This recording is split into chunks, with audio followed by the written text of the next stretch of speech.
Hello viewers, if you are new to the channel, please hit the like and subscribe button and share it with your friends.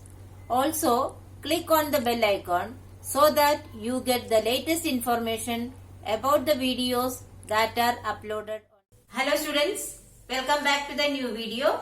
In this video, we are going to continue the ongoing chapter number 11, Transportation in Animals and Plants. In today's session, we will discuss about the working of our heart.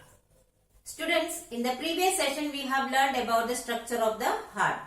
Our heart is a muscular organ with 4 chambers.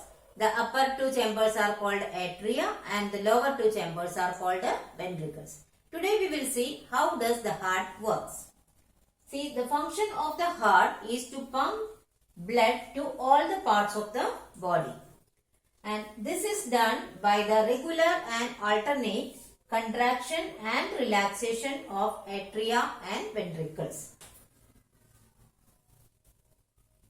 So, how does the heart pumps blood to all parts of the body? By the regular and alternate contraction and relaxation of atria and ventricles. So, this way the circulation of blood was discovered by the English physician William Harvey. He was the first doctor or first physician who said and proved that the blood is getting circulated in our body. Now, the normal blood flow is a cycle that flows like this. We can express the blood circulation in our body like this. From body, different parts of the body, the impure blood reaches into heart, and from there that is pumped into lungs, and from the lungs it is again brought back into the heart, and from the heart it is again sent into the body.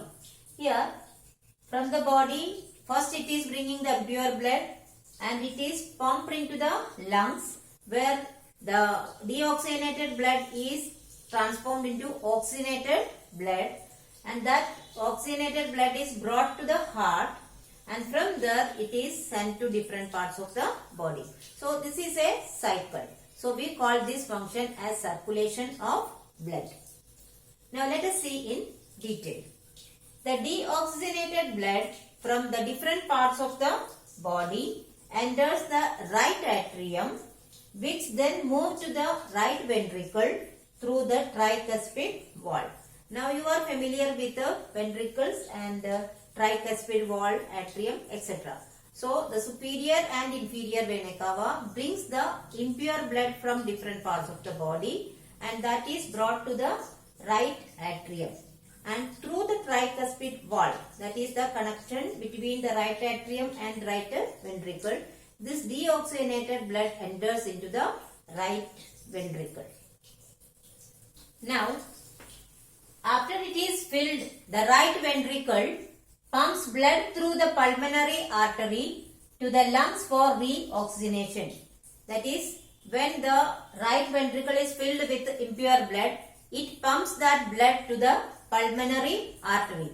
And this pulmonary artery carries this deoxygenated blood to the lungs for reoxygenation.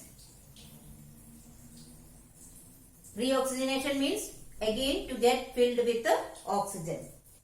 In the lungs, the carbon dioxide in the blood diffuses out and absorbs the oxygen from the inhaled air. So what happens to the deoxygenated blood in the lungs?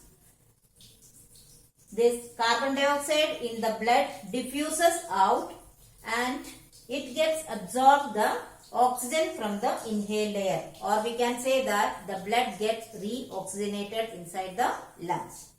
And this oxygenated blood then returns to the left atrium through the pulmonary veins.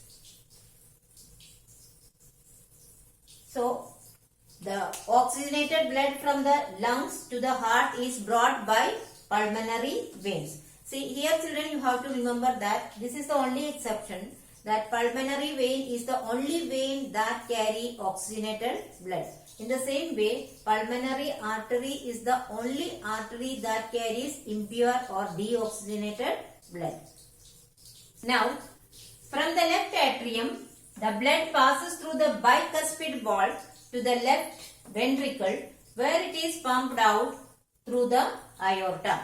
That means the pure blood brought into the heart by the pulmonary vein passes to the left atrium through the bicuspid valve. And from there, the left ventricle pumps the blood to aorta. Aorta is the largest artery of the body, which carries oxygenated blood to all organs and muscles of the body. Yesterday you have seen the location of the aorta. Aorta is the largest artery. And what is special about it? It is the largest artery that carries oxygenated blood to all organs and the muscles of the body.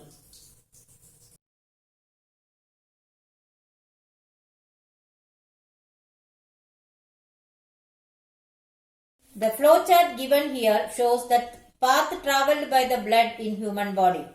From the cells, the deoxygenated blood enters the veins through capillaries.